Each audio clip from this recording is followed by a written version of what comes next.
ध्यान संध्या उपासना के क्रम में आज ये हमारी 14वीं कक्षा है। तो हम लोग उपासना के बारे में चर्चा कर रहे थे। इसी क्रम में जो हमारा एक बिंदु चल रहा था वो आ गया था ध्यान का, यानी ध्यान पर हमारी बातचीत हो रही थी। इससे पहले हमने अष्टांग योग के जो बाकी अंग हैं उनको देखा था। उन पर काफी लंबी हमारी बातचीत रही थी। तो ध्यान नाम का जो ये विषय है ये बहुत गहरा विषय है, सामान्य नहीं है। कई बार हम लोग इसको सामान्य समझ लेते हैं और हम उसको हल्के में लेकर के और वैसे ही बढ़ने का प्रयास भी करते हैं। फिर होता क्या है कि उपासना में वैसी उपलब्धियां हमको नहीं मिल पाती, वैसे अनुभव हमको नहीं मिल पाते जैसे हमको होने चाहिए। ठीक ठीक जानकारियों का अभाव रहता है। तो जैसे जहाँ से भी जैसे ध्यान सीख लिया, बस वैसे ही हम करते जाते हैं। कई बार कुछ लाभ होते भी हैं थोड़े बहुत, तो उतने लाभों में ही हम संतुष्ट होकर बैठे रहते हैं। एक औपचारिकता जैसी हमारी उपासना में बनी रहती है। तो इस विषय को थोड़ा गंभीरता से समझेंगे, व्यापक विषय है, लंबी बातचीत होगी। पिछली शनिवार की जो हमारी कक्षा थी उस पर इसकी एक भूमिका रखी गई थी। ध्यान में हम क्या कर सकते हैं, क्या करना चाहिए। तो एक बात तो मुख्य ये है कि ध्यान तभी कर सकते हैं जब ध्यान से पहले हमारी ऊपर की स्थितियां ठीक ठाक हों। और ये ऊपर की जो चीजें हैं जिसमें आसन है, प्राणायाम है, प्रत्याहार है और धारणा है, इनको हमने ठीक क्रम में किया है, इनका अभ्यास अच्छे से किया है, मन हमारा सही से लगता है, रुकने लगा है, तो फिर हम ध्यान कर पाएंगे। नहीं तो ध्यान मुश्किल हो जाएगा। और उस दिन कक्षा के अंत में एक दो माताएं थोड़ा जल्दबाजी में कुछ बातें कह रही थी, क्योंकि अभी ध्यान का प्रसंग शुरू ही हुआ है। तो वो कुछ ऐसी बातें कह रही थी जो उन्होंने पहले से कहीं सीख रखी हैं, उनका अपना एक अनुभव है। तो मैं यही कहूँगा, अभी उतना जल्दबाजी ना करें, पहले विषय को थोड़ा गंभीरता से समझें।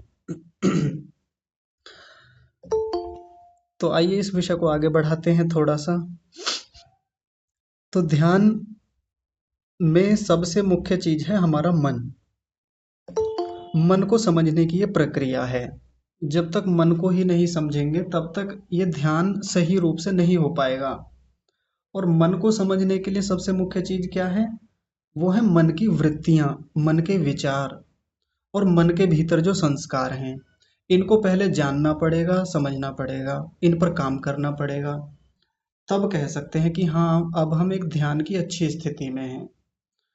आपको जान करके बहुत आश्चर्य होगा, उस पर आगे की कक्षाओं में चर्चा करेंगे। मैं एक बात रख देता हूँ, कई बार ये मन में आता है, किसी के प्रश्न हो सकता है कि ध्यान कितने समय तक करें, ध्यान की अवधि कितनी होनी चाहिए। और आप हैरान रह जाएंगे सुन करके, ध्यान की अवधि बाकी पीछे की चीजों से जुड़ी हुई है, यानी प्राणायाम से और मुख्य रूप से धारणा से।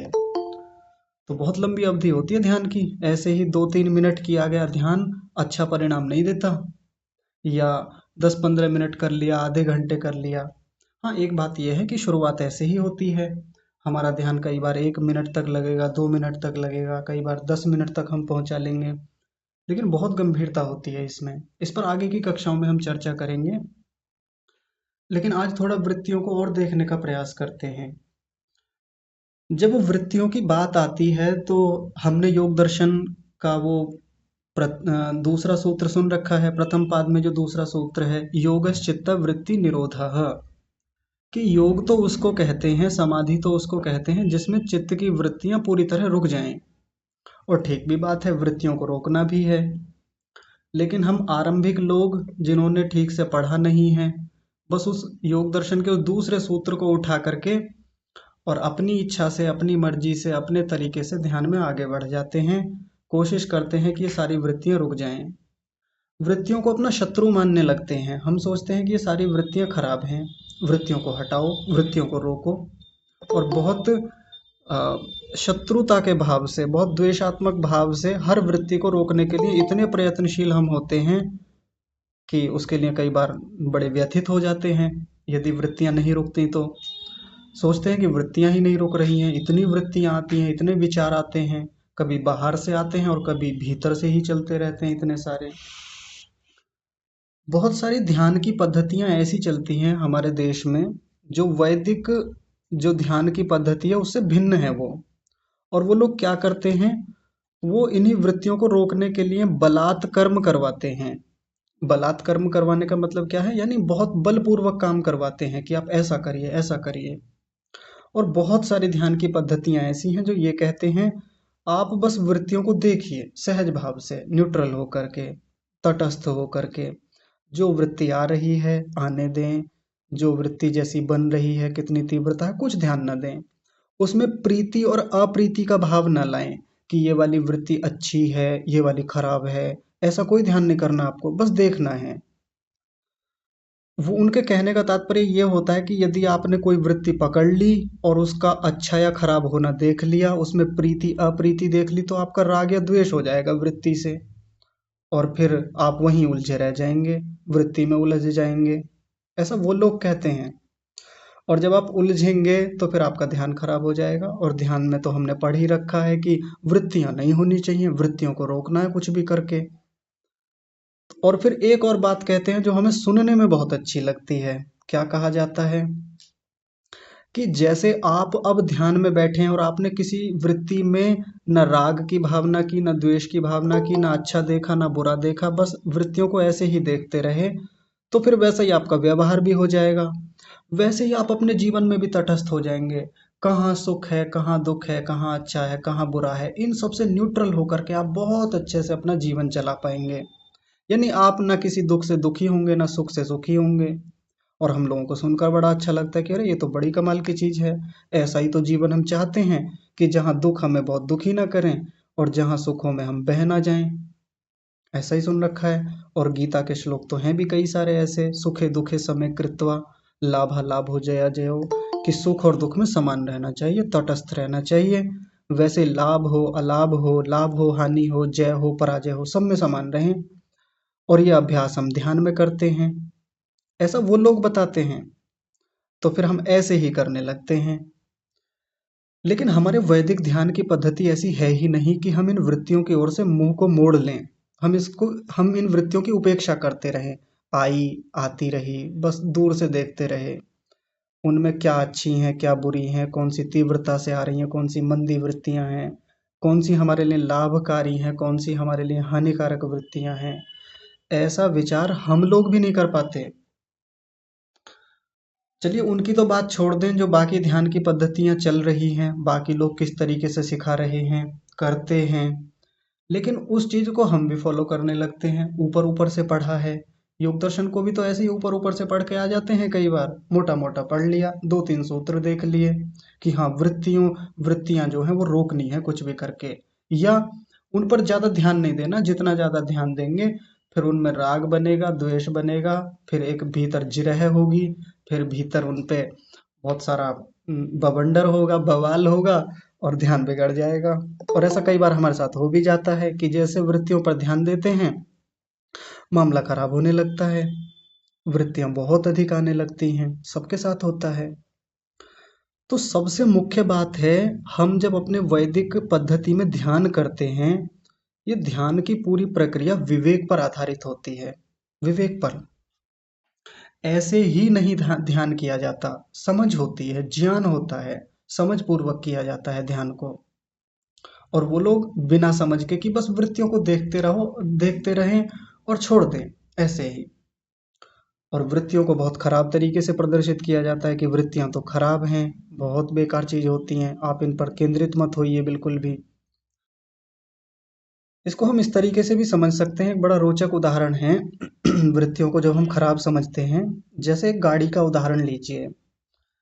गाड़ी में बहुत सारी चीजें होती हैं, जैसे उसमें एक्सलरेटर होता है जिससे गाड़ी को तेज किया जाता है, ब्रेक भी होता है, हॉर्न होता है, स्टीयरिंग होता है। तो हम देखते हैं कि गाड़ी में यदि हम ब्रेक लगाएं तो कई बार ऐसा होता है कि दुर्घटना होने से बच जाती है। और हम ब्रेक को बहुत अच्छा समझते हैं कि हाँ ब्रेक बहुत अच्छा है। अगर हमने रेस बढ़ाई, उसकी एक्सलरेटर बढ़ाया, तो गाड़ी कहीं भी जाके ठुक सकती है, उसकी गति बहुत तेज हो जाएगी। और स्टीयरिंग जो है, जो उसका हैंडल होता है घुमाने वाला, जिससे गाड़ी को इधर उधर मोड़ा जाता है, बचाया जाता है, हम सोचते हैं कि सारी दुर्घटनाएं इसी के कारण से होती हैं। ये यानी ये जो स्टीयरिंग है, ये जो एक्सेलरेटर है, ये सब चीज़ें खराब हैं। इनको हटा दें और इनको हटा करके क्या करें, गाड़ी का जो स्टीयरिंग है जिससे गाड़ी को इधर उधर घुमाया जाता है, जब वो इधर घूमता है दाईं ओर या बाईं ओर घूमता है, तभी ज़्यादा एक्सीडेंट होते हैं।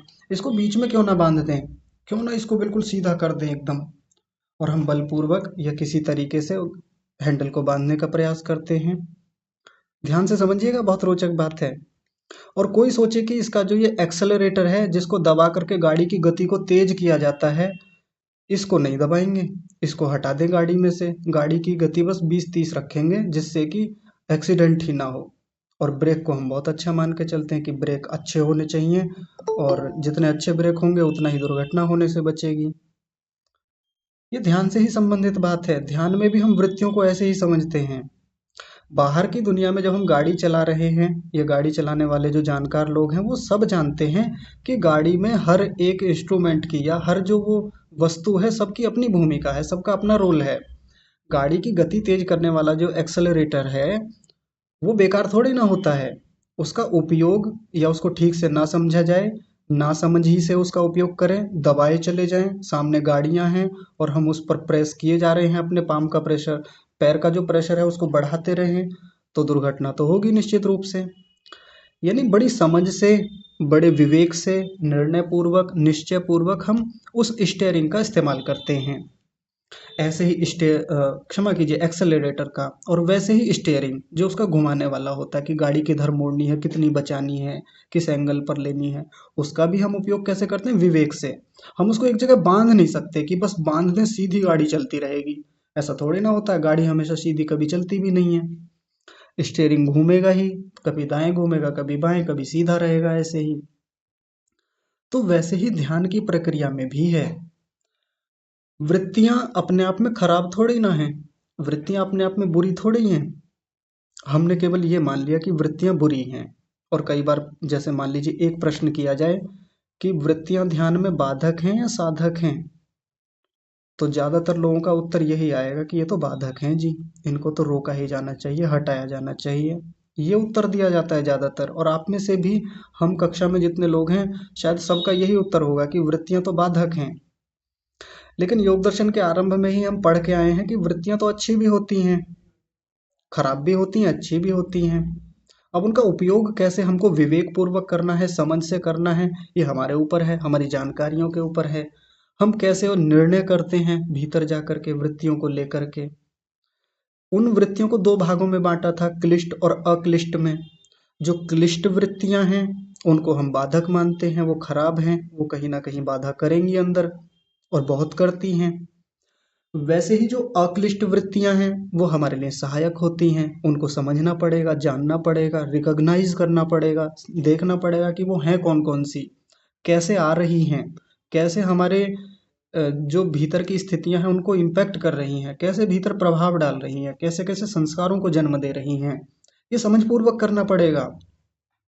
तो जो बाकी ध्यान की पद्धतियां हैं उनमें जो वो लोग कह रहे थे कि वृत्तियों पर ध्यान न दें, अगर इनमें आप अच्छा बुरा देखने लगे, रागात्मक द्वेषात्मक स्थितियों को समझने का प्रयास करने लगे, तो आप तो उलझ जाएंगे इनमें ही।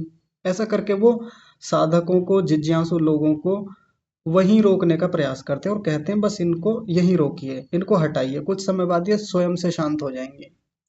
कुछ समय के लिए तो व्यक्ति को अच्छा भी लगता है। वो लोग कुछ और उपाय बता देते हैं, कह देते हैं कि जितने समय के लिए आपको ये वृत्तियां आ रही हैं बस देखते रहें, फिर एक समय ऐसा करें कि आप जप शुरू कर दें, आप इधर ध्यान लगा लें, आप दीपक की लौ पर ध्यान लगा लें, वैसे कर लें, वैसे कर लें। फिर बहुत सारे उपाय बताएंगे, ऐसा करने से आपकी वृत्तियां रुक जाएंगी। ये उपाय कोई खराब नहीं है, ये उपाय भी करने होते हैं।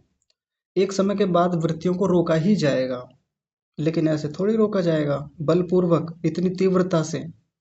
ये तो बिल्कुल वैसे ही हो गया जैसा पिछली कक्षा में भी उदाहरण दिया था कि घर में गंदगी है और हम साफ तो कर नहीं रहे हैं, उस गंदगी को समझने का प्रयास हम कर नहीं रहे हैं कि वो कैसी कैसी है, कहाँ तक फैली है, कितनी है, किस चीज से साफ किया जाए। वैसा ना विवेक है, ना निर्णय है, ना निश्चय है।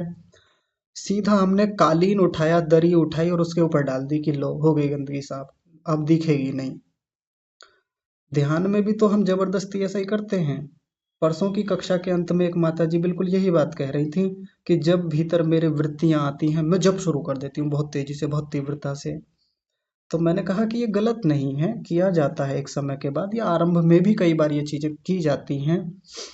लेकिन ये तो कालीन ढकने जैसा ही मामला हो गया। आपने कुछ समय के लिए उन वृत्तियों को ढकने का प्रयास किया है। लेकिन एक बात याद रख लें, सैद्धांतिक रूप से समझ लें, भीतर जब तक संस्कार हैं, वृत्तियां तो आएंगी, पीछा नहीं छोड़ेंगी। आप हजार उपाय कर लें, कितने कालीन ढक लें, कितने ढक्कन लगा लें पाइप के ऊपर, यदि भीतर मल है, भीतर गंदगी है, दुर्गंध तो आएगी। एक समय के बाद आएगी जब ढक्कन हटेगा तो। व्यवहार हमारा उतना कुशल है नहीं, विवेक समझ उतनी है नहीं, शास्त्र को लेकर के वैराग्य उतना है नहीं, बाहर की दुनिया में राग बहुत है हमारा। तो सीधी बात है, अगर आपने ढक्कन हटाया ना, तो वो क्या स्थिति होगी फिर वो बाद में समझ में भी आ जाती है हमको। शुरू शुरू में ध्यान अच्छा भी लगने लगता है, हमको लगता है इन वालों ने जो ध्यान करवाया था और वृत्तियां रुक गई थी, बड़ा अच्छा लगा था हमको। शुरू में अच्छा भी लगेगा, लेकिन ढक्कन हटेगा का मतलब, जैसे ही हमने अपना अपना जप रोका, या जिन तरीकों से जबरदस्ती उन वृत्तियों को रोकने का प्रयास किया था, फिर जो तीव्रता से वृत्तियां आएंगी संस्कारों के माध्यम से, फिर बहुत ध्यान को बाधित करती हैं वो। फिर आगे जाके हम परेशान होते हैं, कहते हैं कि तब तो ध्यान बहुत अच्छा लगता था उस समय जब शुरुआत की थी, अब ध्यान नहीं लगता, फिर वैसी ही हमारे भीतर चंचलता है, फिर वैसी स्थितियां हैं। ये जो बाकी ध्यान की पद्धतियाँ जो इस तरीके से कराई जाती हैं, और ये चीज़ें हमारे यहाँ भी आ गई, हमारे आर्य समाज में आ गई, वैदिक धर्म में आ गई, वैदिक ध्यान पद्धति में भी ये चीज़ें हम लोग ले आए अपनी मर्जी से, पता नहीं कहाँ से ले आए।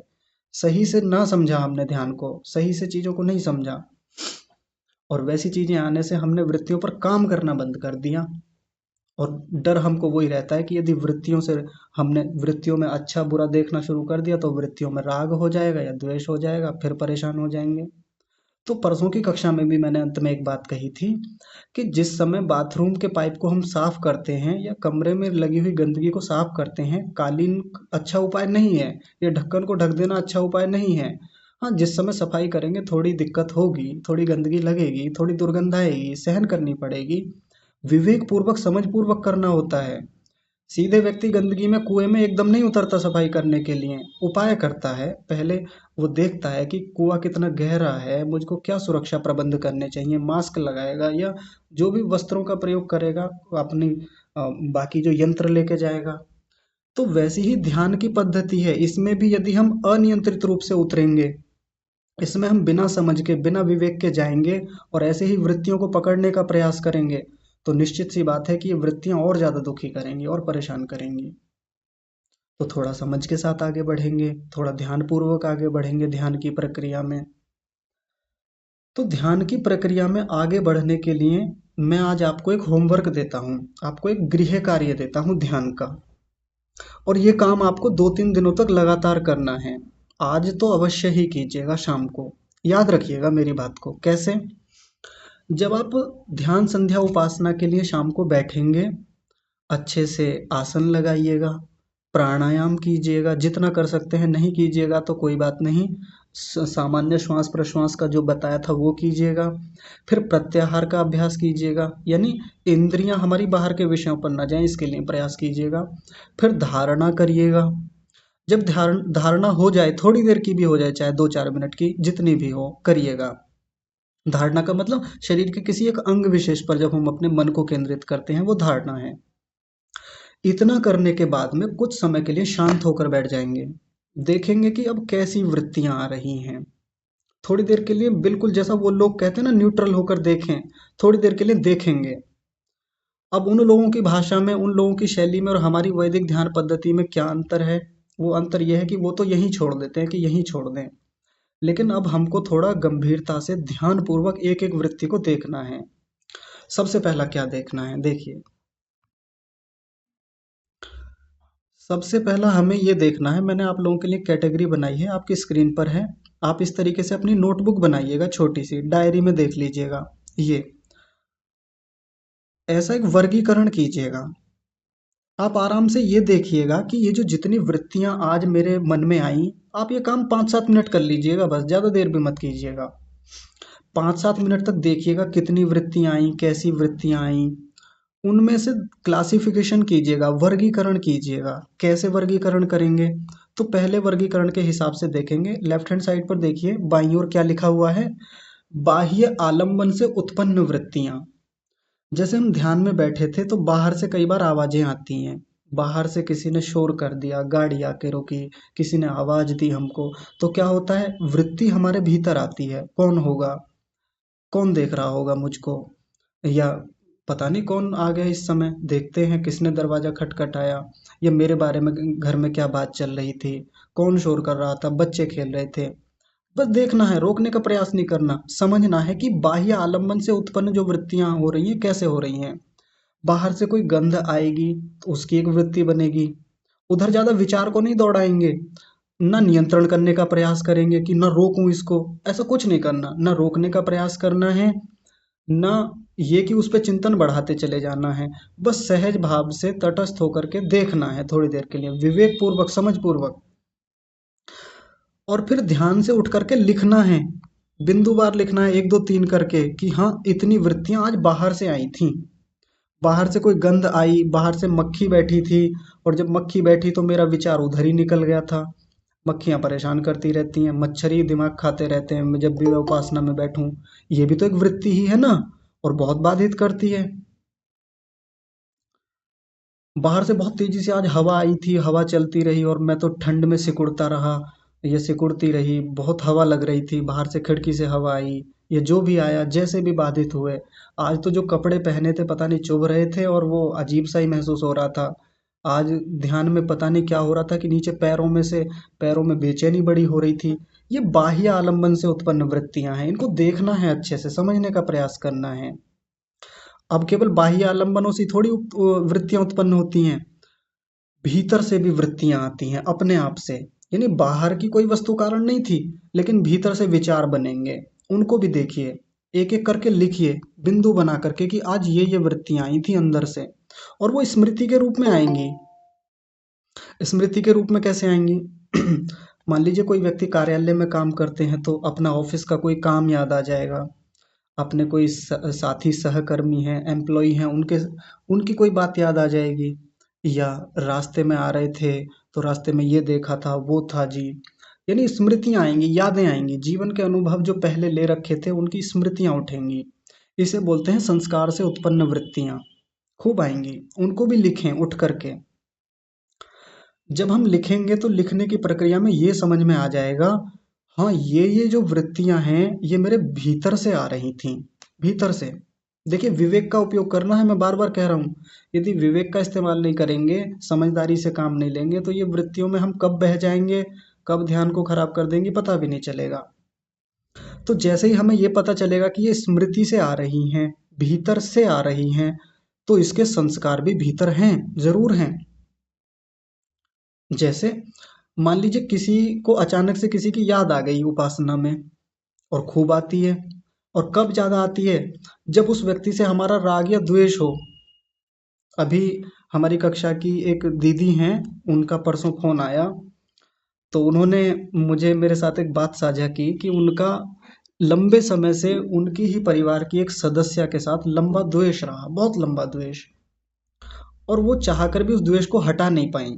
तो कहती हैं कि जितनी बार भी मैं ध्यान करती हूँ, जबकि बहुत अच्छी साधिका है, जितनी बार भी ध्यान करती हूँ तो वो जो स्त्री है उसी का ध्यान आता रहता है उपासना में। जितनी बार भी बैठूं खूब कोशिश करती हूँ रोकने की, लेकिन उसी स्त्री का बार बार ध्यान आएगा, और फिर पता नहीं विचार कहाँ तक चले जाएंगे, पता ही नहीं चलता।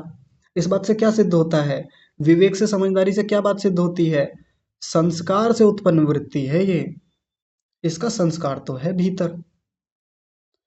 हम सीधे सीधे संस्कार को नहीं पकड़ सकते, क्योंकि संस्कार चित्त का अपरिदृष्ट धर्म होता है। अपरिदृष्ट धर्म का मतलब होता है जिसको हम अनुभव नहीं कर सकते, न देख सकते, न पकड़ सकते, सीधे अनुभव में नहीं ले सकते।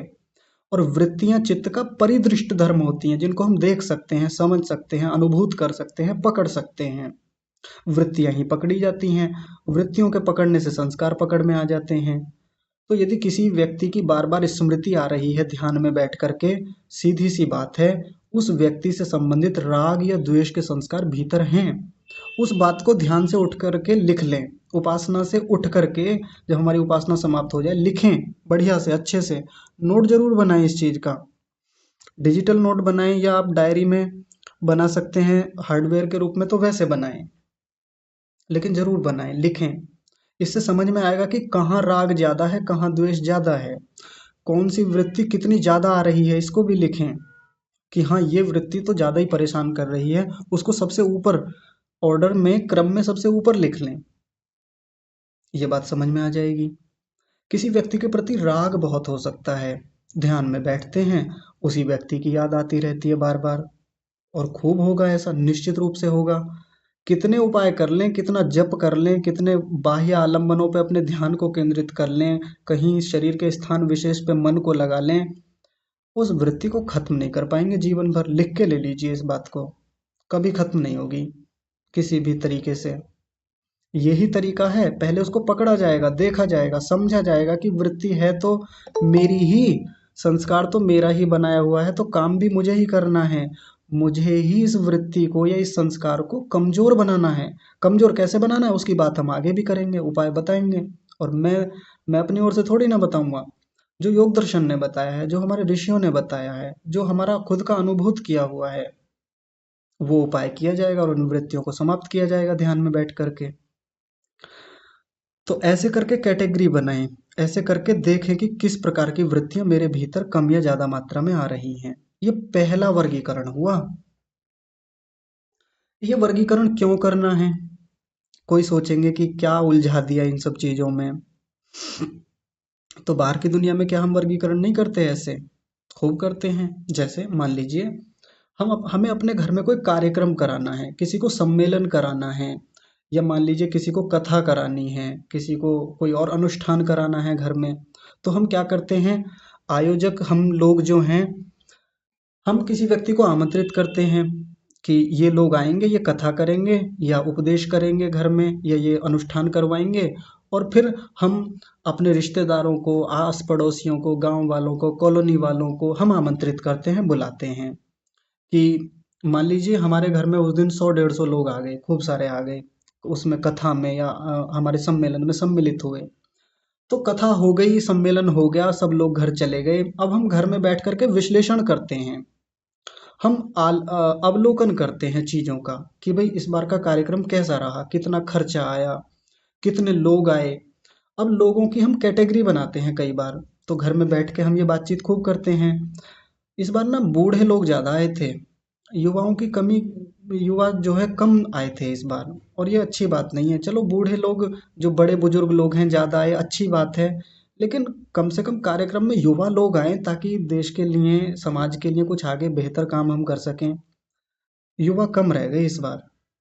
अच्छा बच्चे कितने थे? बच्चे तो खूब आए, खूब नुकसान भी किया बच्चों ने, ये कर दिया। बच्चे परेशान भी ज्यादा करते हैं और आयोजन इस बार खराब कर दिया बच्चों ने। ऐसे करके हम एक विश्लेषण करते हैं अपने कार्यक्रम का। तब हम अगले कार्यक्रम की एक योजना बनाते हैं कि आगे जब कार्यक्रम होगा ना, तो इस बार युवाओं को बुलाएंगे। इस बार युवा जो है वो 5-10% ही रह गए थे, बुजुर्ग लोग तो आ गए थे 75-80%, युवा तो बहुत कम रह गए, बच्चे इतने प्रतिशत आए थे। तो कई बार हम प्रतिशत में, कई बार हम बाकी और किसी तरीके से एक अवलोकन करते हैं, विश्लेषण करते हैं। वृत्तियों का भी तो ऐसे विश्लेषण करना है ताकि इन पे काम किया जा सके। बाहर की दुनिया में जब हम अपने कार्यक्रमों का, अनुष्ठानों का अवलोकन करते हैं, बाकी चीज़ों का अवलोकन करते हैं, तो वैसे यहाँ भी करना पड़ेगा, यहाँ भी देखना पड़ेगा। क्योंकि भीतर का कार्यक्रम भी, कार्यक्रम तो हमारा ही है, आयोजन तो हमें ही करना है, यहाँ भी अनुष्ठान तो यहाँ भी होना है भीतर। तो एक एक चीज को पहचान करके समझदारी से, सहजता से समाप्त भी हम ही ने करना है। वृत्तियां तो बाहर से हम ही ने बनाई हैं। अब कोई ये ना सोचे कि जब वृत्तियों पर काम करेंगे तो फिर उलझ जाएंगे। और हमने बाहर के शास्त्रों से पढ़ा हुआ है, दूसरे शास्त्रों से, ध्यानम निर्विषयम मनः, कि ध्यान में विचार नहीं आना चाहिए, ध्यान में कोई विचार ही नहीं होना चाहिए, कोई वृत्ति ही नहीं होनी चाहिए। वृत्ति आ गई तो ये ध्यान कैसा?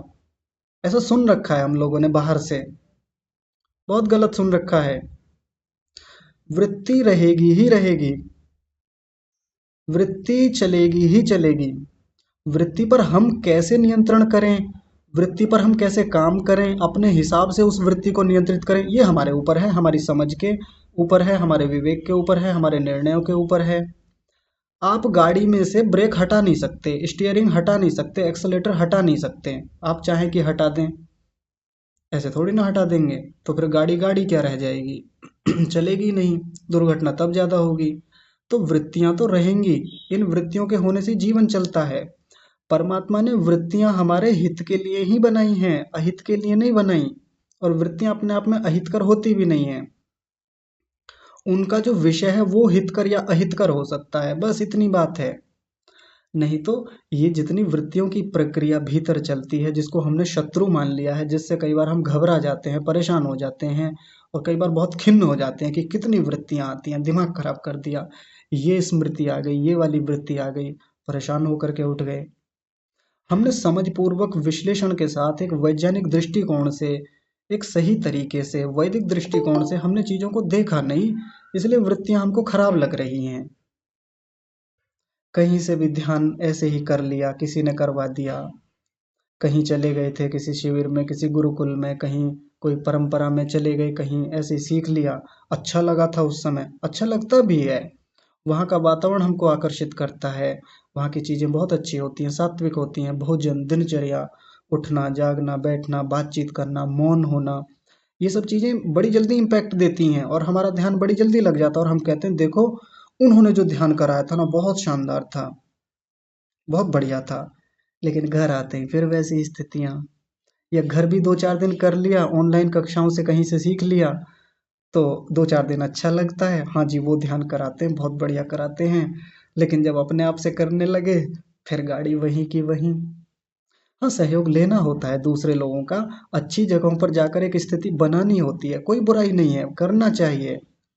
लेकिन आप विचार करके देखिए, रेगुलर चलने वाली कक्षाओं में जो ध्यान की रेगुलर कक्षाएं चलती हैं, आप मुझे एक बार विचार करके बताइए, वो लोग कितना वृत्तियों पे काम कराते हैं।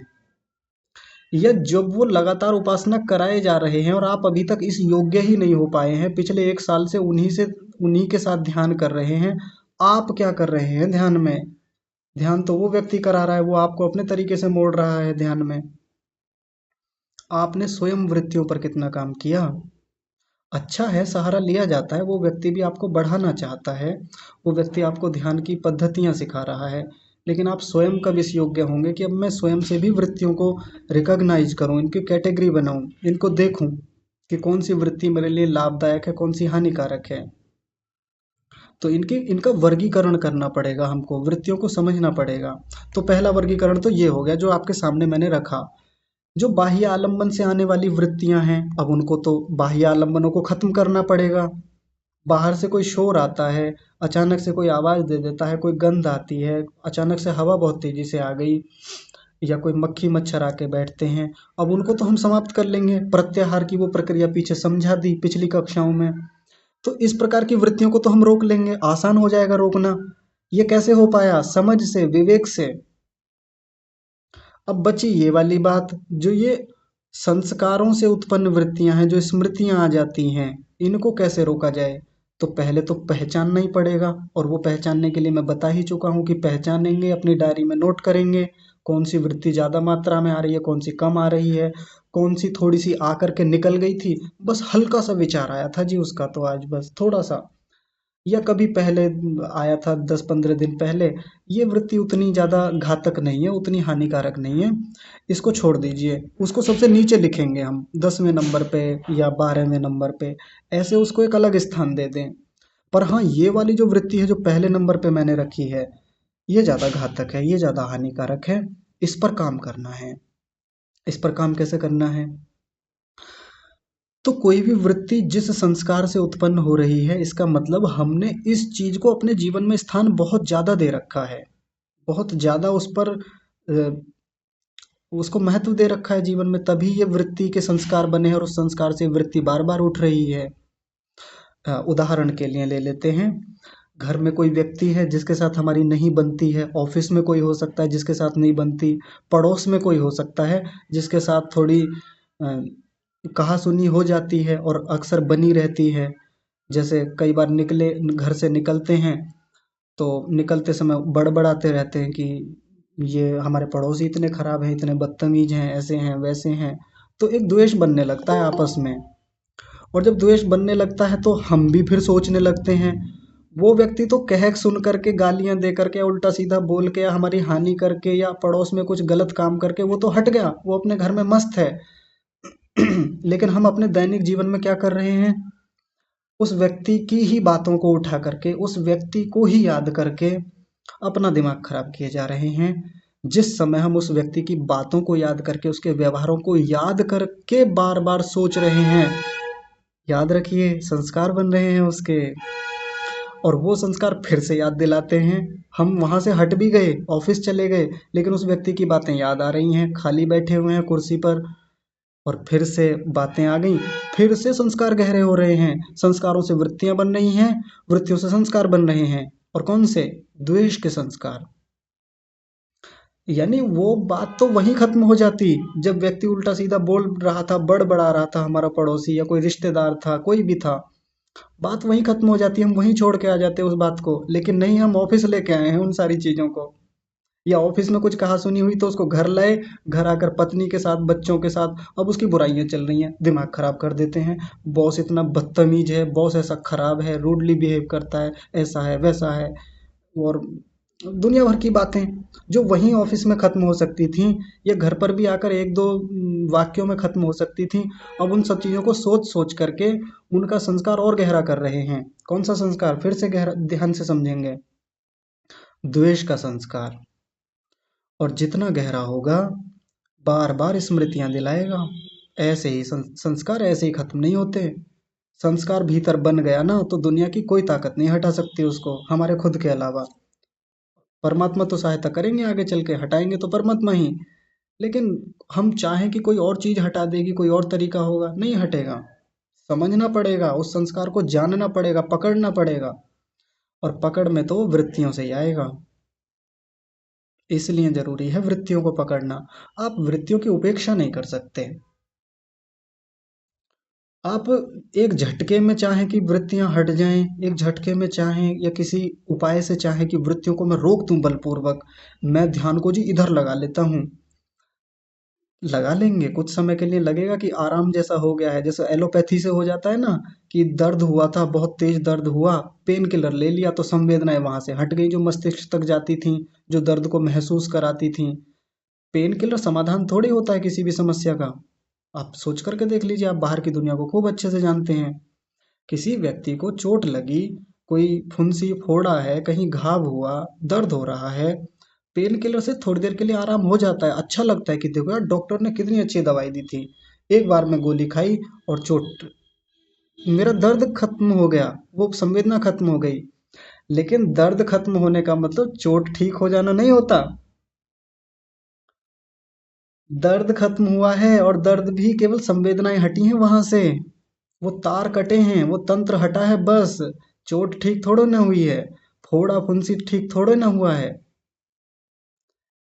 फुंसी हुआ है, फोड़ा है, घाव है, कुछ भी है, उसको तो देखना पड़ेगा, अच्छे से समझना पड़ेगा कितना गहरा है। डॉक्टर के सामने हाथ पैर को रखना पड़ेगा कि जी देखिए घाव, इसको ठीक करिए। पेन किलर कब तक लेता रहूंगा, ये तो घाव बढ़ता चला जा रहा है। जब तक कुरेदा नहीं जाएगा, जब तक उसमें से मवाद या खराब जो दूषित रक्त है, धूल मिट्टी है, जब तक वो हटाए नहीं जाएंगे, तब तक वो घाव ठीक नहीं होगा। बाहर की दुनिया में भी तो हम समझदारी से काम लेते हैं। अब किसी व्यक्ति को घाव हुआ, चोट लगी, और व्यक्ति पेन किलर पे पेन किलर लिए जा रहा है रोजाना, तीनों टाइम, यानी तीनों टाइम, सुबह दोपहर शाम को पेन किलर लिए जा रहा है, तो कोई समझदार व्यक्ति क्या कहेगा? इसको मूर्ख बताएगा। मूर्ख तो नहीं हो, इतना गहरा घाव है, डॉक्टर से जाके इसका इलाज क्यों नहीं कराते? अब ये व्यक्ति कह रहा है कि अगर मैं इसको घाव को ठीक करवाऊंगा, इस पे मरहम पट्टी लगवाऊंगा, दुख लगेगा, पीड़ा होगी, नहीं मैं नहीं दिखा सकता, मेरे भीतर इतनी सहन शक्ति नहीं है, इसलिए मैं पेन किलर लेता रहता हूँ, इसलिए मैं गोली खा लेता हूँ, वो पर्याप्त उपाय है। समझदार व्यक्ति क्या कहेगा? बेवकूफ हो, मूर्ख हो क्या, समझदार नहीं हो, विवेक से काम नहीं लिया जाता, ऐसे गोली कैसे ठीक कर देगी? हाँ, कुछ गोलियां ऐसी होती हैं जो घाव को सुखा सकती हैं, वो ठीक है। लेकिन फिर भी बाहर से इस घाव को साफ करना भी तो एक अनिवार्य अंग है चिकित्सा का, उपचार का। थोड़ा सहन करना पड़ेगा, हो सकता है डॉक्टर सुन करे या ना करे वो एक अलग बात है, लेकिन घाव तो कुरेदना पड़ेगा, साफ करना पड़ेगा, तब जाके पट्टी होगी, घाव तब ठीक होगा। हाँ, पेन किलर लिया जा सकता है, लेकिन हम तो पेन किलर पे पेन किलर लिए जा रहे हैं। और ध्यान की प्रक्रिया में हम भी तो पेन किलर ले रहे हैं कितने सारे। हम सोच रहे हैं कि ये उपाय कर लूं, जप में ध्यान लगा लूं, उधर ध्यान लगा लूं, मंत्र पे ध्यान लगा लूं, किसी मूर्ति का ध्यान कर लूं, उधर कर लूं, तो ये मामला जो वृत्तियों का है, जो द्वेष हो गया था उस व्यक्ति से, जिस व्यक्ति से बहुत भयंकर दुश्मनी थी, तो ये हट जाएगा। आप सोचिए कैसे हट जाएगा? संस्कार तो बना लिए इतने गहरे, ऐसे कैसे हट जाएगा? चोट तो लगवा ली इतनी गहरी, चोट तो लगी पड़ी है, तो पेन किलर से काम थोड़ी ना बनेगा। बहुत गहरी बात है, समझदारी की बात है। हमारी वैदिक साधना पद्धति, वैदिक योग पद्धति, ये वाली जो पद्धति है जिस पर हम बात कर रहे हैं, विवेक पर आश्रित है। मैं बार बार कह रहा हूं, ऐसे ही समझ से काम लेना पड़ता है। ये आज आपको एक वर्गीकरण बताया है मैंने। इस वर्गीकरण में जो ये दूसरा वाला मामला है कि जो संस्कारों से वृत्तियां उत्पन्न हो रही हैं, इनको खत्म कैसे करना है, तो उपाय तो बताया जा चुका है। आज मैं आपके सामने संक्षेप में रख देता हूँ, इस पर विस्तार से भी आगे बात करेंगे। तो जब द्वेष की वृत्तियां भीतर खूब बन गई और बार बार आ रही हैं, ये बार बार परेशान कर रही हैं, ध्यान में आकर के हमने उठाया भी इनको, तो खत्म कैसे करना है, कमजोर कैसे करना है, तो उसका एक ही उपाय है, वो है प्रतिपक्ष भावना, विरोधी पक्ष की भावना। इसके जस्ट ऑपोजिट में जाकर के देखें, हानि कितनी कर दी इसने। तब तो सुख ले रहे थे बातचीत में, इधर उधर जाके उस व्यक्ति की बुराइयां कर रहे थे। अच्छा लगता है ना निंदा करना किसी की, ईर्ष्या, ईर्ष्या की जो बातें होती हैं उनको दूसरों से करने में बहुत मजा आता है, सुख मिलता है। कोई सुनने वाला मिल जाए बस हमें, हमारी बातें सुन ले, और हम बातें अगर हमें सुनने वाला कोई मिल जाए तो फिर हमको बड़ा रस आता है। ईर्ष्या का रस सबसे सुंदर रस होता है, जब हम ईर्ष्या कर करके दूसरों को सुनाते हैं। इसके विरोधी पक्ष की भावना करनी है कि अब नहीं समय देंगे इतना। व्यवहारिक जीवन में इस व्यक्ति को जितना स्थान हमने दिया, इसकी वृत्तियों को इतना स्थान दिया, उसके बारे में व्यर्थ में सोचते रहे, अब नहीं सोचेंगे, बहुत हानि कर ली। प्रतिपक्ष भावना में हानियों का विचार किया जाता है, हानियां देखेंगे कि जिस व्यक्ति से द्वेष था, उससे, उसके बारे में सोच सोच करके, विचार कर करके कितना दिमाग खराब कर लिया, मन कितना खराब कर लिया। इतना प्यारा मेरा मन था, इतना सुंदर मेरा मन था, इतना शुद्ध मन था, लेकिन जब से उस व्यक्ति से दुश्मनी हुई है, मैंने मन कितना खराब कर लिया, कितने खराब संस्कार भीतर बना लिए। उस व्यक्ति के साथ जुड़ करके, उस व्यक्ति पर चिंतन करके, बात करके, दूसरों से बातें करके, एक समय भी तो मैंने खराब किया है। केवल वृत्तियां खराब थोड़ी हुई हैं, समय भी तो बहुत खराब किया मैंने। उतने समय को कहीं यूटिलाइज करता, कहीं सही जगह उनका सदुपयोग करता, तो कितना मेरे जीवन में वैल्यू एडिशन होता, मैं कुछ बेहतर अपने जीवन में जोड़ सकता था। और वही बात जो मैं अपनी भाषा में कहता हूँ, वो थोड़ा अपने तरीके से भी देख ले। 2 कौड़ी के व्यक्ति पे मैंने अपना करोड़ों रुपए मूल्य का मैंने समय खर्च कर दिया। ऐसा ही होता है, हम अपने जीवन में जिस व्यक्ति का मूल्य होना भी नहीं चाहिए, उसको मूल्य दे रखा है। ये ध्यान में बैठ के करना है, ऐसे ही वृत्ति कमजोर पड़ेगी, ऐसे ही उसके संस्कार निर्बल होंगे, तनु होंगे, और कोई उपाय नहीं है। हानियां पकड़ें, कितनी हानियां हो गई वहां से, दुनिया भर में बुराई कर करके और बुराइयां ले ली, इतना समय खराब कर लिया, मन खराब कर लिया, वृत्तियां संस्कार बना लिए इतने सारे। इतनी उपासना भी मैंने खराब कर ली उस व्यक्ति के कारण, ना साधना हो पाती, ना कुछ हो पाता, ना मैं स्वाध्याय तक कर पा रहा हूँ, जब देखो उसी का विचार आता रहता है। ऐसे करके प्रतिपक्ष भावना करें, ध्यान में बैठ करके, कोई बुराई नहीं है। आप एक्सेलरेटर को, स्टीयरिंग को हटा नहीं सकते गाड़ी में से, वैसे ही वृत्तियों को इग्नोर नहीं कर सकते, उपेक्षा नहीं कर सकते। आप घाव की उपेक्षा नहीं कर सकते, भले ही पेन किलर कितने भी ले लें, तो घाव को तो कुरेदना पड़ेगा। कुरेदा जाएगा, दवाई लगेगी, ठीक हो जाएगा कुछ दिन में, समय लग सकता है। वैसे ही इन वृत्तियों को कुरेदना पड़ेगा, पकड़ पकड़ के इनको प्रतिपक्ष भावना से इनका प्रतिघात करना पड़ेगा, इनको दुर्बल बनाना पड़ेगा। यही उपाय है। तो आज आपके सामने एक वर्गीकरण मैंने रखा है, इनके कई सारे वर्गीकरण आप स्वयं भी कर सकते हैं, मैं करवाऊंगा। उनकी लिस्ट मैं बनवाऊंगा। यानी ये जो वर्गीकरण मैंने एक आज आपके सामने रखा है, ऐसे कई सारे वर्गीकरण होंगे। कैसे करेंगे उन पर कल की कक्षा में बात करेंगे। आज के विषय को इतना ही रखते हैं। ध्यान की प्रक्रिया बहुत लंबी है, ध्यान से समझिए। बहुत बातें होंगी अभी इस पर, बहुत दूर तक बातें जाएंगी। तो ये ना सोच ले कि हो गया काम, अब तो समझ लिया ध्यान, अब तो बस कल से ध्यान शुरू करते हैं। तो जितना अभी बताया गया है इतने का अभ्यास कीजिए। बाकी ध्यान में बहुत लंबी बातें हैं, लंबी यात्रा है, लंबा समय लगेगा। तो आज की कक्षा को विराम देते हैं। सभी का बहुत सारा धन्यवाद, और विशेष धन्यवाद परमपिता परमात्मा के लिए, जिन्होंने इतना विवेक हमें दिया, समझ दी, इतनी सुंदर योग पद्धति हमको वेदों के माध्यम से या ऋषियों के माध्यम से दी। तो ऐसे परमात्मा का तो हृदय से धन्यवाद। आज की कक्षा को यहीं विराम। आप सभी को सादर प्रणाम। ओम।